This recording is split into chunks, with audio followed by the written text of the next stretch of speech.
Hi everybody, this is just a really quick sort of mini book haul. Basically, I was in town this week and I came across the best bargain of the century, I think. Well, for me anyway. So I'd looked in Waterstones, which is kind of like a big UK version of sort of like Borders and things like that. And their offers, I'd either got everything they had, or I didn't really. They had like book 2 and I needed book 1 and stuff like that. So I didn't really see anything that I wanted from there. So then I moved on to W.H. Smith's and the same thing happened again. And I was feeling a bit dejected. Sort of like, oh, no books, because I have £45 worth of book tokens, which are just like burning a hole in my pocket. And I was like, I really wanted to spend on an offer, but there was nothing there that I saw. So I went to the Works, which is like a publisher's discount thing. They send all like the old books that they can't sell, they send them all to this place, to like this company, and then they sell them really, really cheap. And I managed to get 2 books for £1. Yes, £1. I mean, how fantastic is that? And one of them, it's one that I've fancied for a while, but it hasn't been on my like to be read list at the top. And it was never in offers because it wasn't sort of that big a title. Or at least it wasn't over here, so I couldn't get it in offers and things like that, because I really like buying my books in offers and things like that mostly. And the book that I got was Never Bite a Boy on a First Date by Tamara Summers, and literally it was 59p, or buy 2 for £1, instead of £5.99 a book. Yeah, £5.99. I'll read the back so you know what it's about. When we found the guy and saw the holes in his neck, the cause of death was obvious.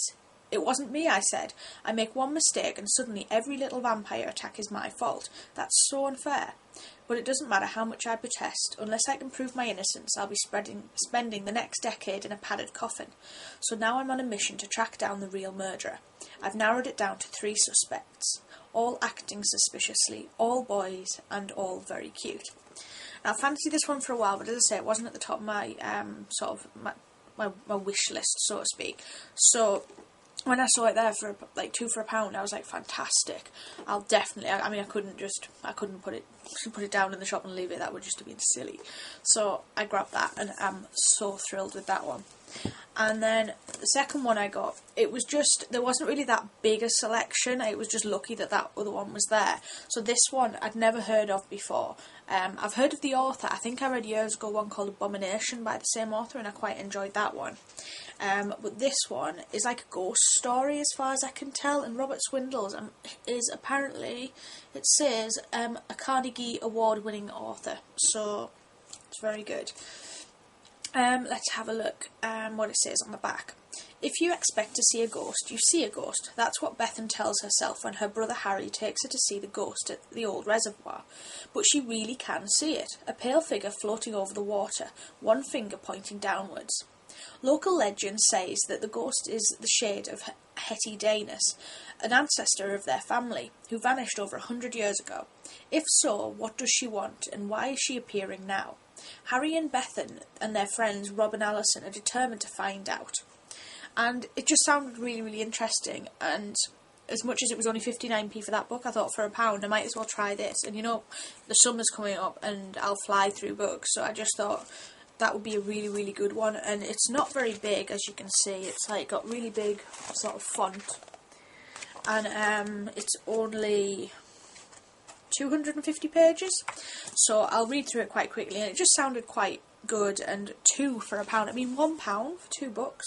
I mean, if I'd paid full price, I'd have been paying, let's see, £5.99 and £5.99, I'd be paying £12, so it's just crazy, absolutely crazy. But I am not complaining in the slightest.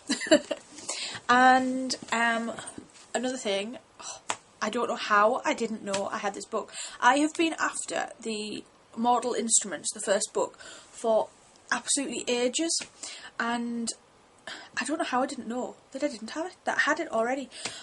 I only have the one bookshelf where I keep current books on. It's collected of all my books that I've read throughout my life that I really enjoy. My favourites go on here, and the ones that I'm waiting to read, like my to be read list, they're the only ones that go on there. Everything else goes in the attic.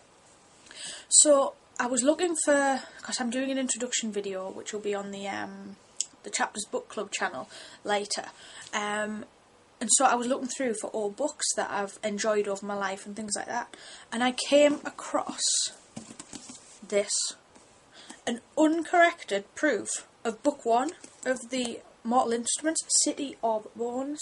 I have been wanting to buy this forever, but I used to work at Waterstones for 6 years, and you used to get uncorrected proofs, and used to get loads of them. So all I can think is, because I've obviously had a busy month when I've got loads, I've just popped it in the pile and brought it home and forgotten about it. So uncorrected proof, I can't wait. That is like going to be the next book probably that I read, because I have wanted to read that forever, and I couldn't believe that I didn't know that I had it. But obviously, because the cover is so different, so that will be reviewed very soon. I am 100% sure, because I could not believe it. I just came across it and I thought, that must be a later book in the series, it cannot be the first book, and it is, obviously. So I am just beside myself. I am so pleased that I went upstairs into the attic and I found that, because it's just like, oh, so lovely. But I'm not sure how different it's going to be to the final one that's available in the shops, but I assume it won't be too different, because it is uncorrected proof. But either way, I am reading it and I'm so excited, and I just had to show everybody because I was so thrilled when I found it. I was just like ecstatic. So yay! So that's my mini book haul, and I hope you enjoyed it, and I will see you soon. Bye!